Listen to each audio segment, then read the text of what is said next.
Believe it or not, my best sermons are never preached here. I preach them when I'm walking to the gym or walking back. I preach my best sermons in the shower. And I occasionally preach a really good one when I'm with someone sitting over at the cottage bar. Now, you deserve the very best sermons I have, but I'm not going to make you walk to the gym with me, and you don't want to be in the shower with me. But why don't we go to the bar? Give me a minute.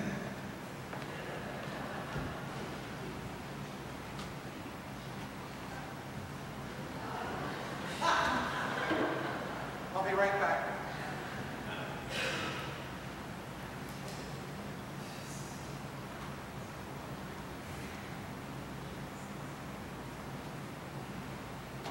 Whoa.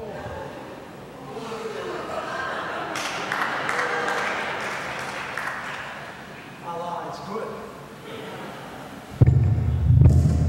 Whoa. This is in honor of my Religious Services Committee Chair, Buzz Weinbeek, who is retiring this month. And every now and then after our meeting, we would repair to the college bar and have no more than 2 of these. And we'd talk. And we would talk about what matters most. And if the Latins say in vino veritas, and wine is truth, I can say in biro happiness or honesty. He asked me last time when we had a drink, as we were going on, what really matters most? What's it all about?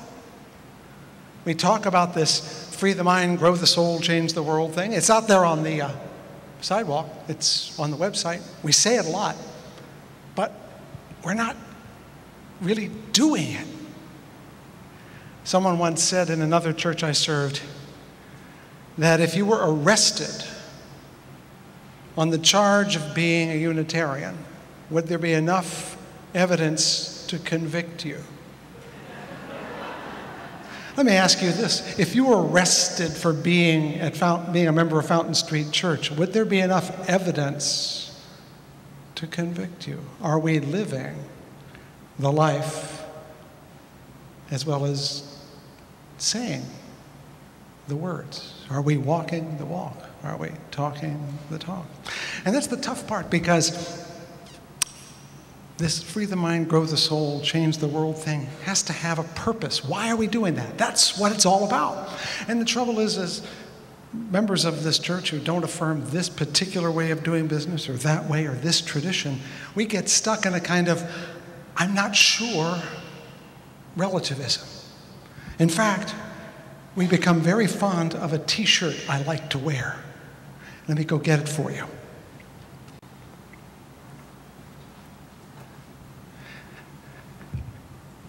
It says, what if the hokey pokey really is what it's all about?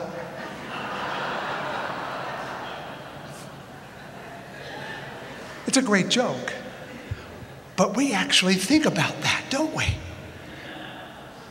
What if this is what it's all about, or that is what it's all about? And we get stuck in these, what do you believe in? Is it about God or the Bible or the Quran, or is it about this or that? And we can't say this. And it finally dawned on me, we've been doing it wrong for 100 years. Not you, all of us. It's not about beliefs at all. That's the problem. Now, my notes are up there. I'm going to walk up into the pulpit, but remember, I'm sitting down here, okay?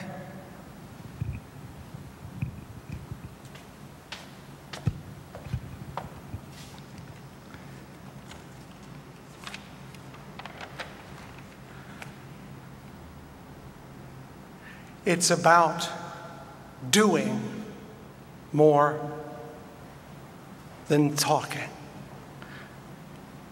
That sounds weird, because we've all grown up in a dominantly Christian world, where the differences between Christians are catechisms and confessions and platforms, and whether you think that the Spirit moves from God through the Son, or whether or not, or whether Calvin was right or whether Luther was right. We've been obsessed with believing so much so that even we are obsessed with it. Do we believe in God? Are we Christians? And I'm finally dawned on me, that's the wrong question. It's completely the wrong question. In fact, even the ancient religions that we quarrel with have very little to say about beliefs at all. Who here has heard of the 10 Commandments? Any one of them have any theology in them whatsoever? One. And after that, it's do this, don't do that, do this, and don't do that. It's a do thing all over. The Torah, Hebrew law, is all about how to eat, how to work, how to live with each other. The prophets, including Isaiah, are forever lashing the people for not doing the things they should be doing, taking care of the oppressed, caring for the widow and the orphan. They're never talking to them about whether or not you believe in God. They're talking about whether or not you're doing the right thing. And even the Gospels, God bless them. We always read these things about what we should believe, but when you ask Jesus what to do, Jesus says, follow me. Do as I do. And the Quran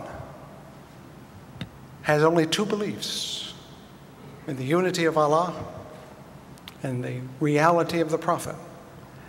Everything else is ethical, how we should treat one another. And each of them, bless them, use the same metaphor. How many of you come in that door on the library side? Have you ever looked up to read what's on top? Teach me thy ways, O Lord, show me thy paths. That's out of the Old Testament. What did John the Baptist say as he preluded Jesus' arrival? Make straight the way of the Lord. And what does it mean to be a Sunni Muslim? But to be one who follows the Sunnah, the path.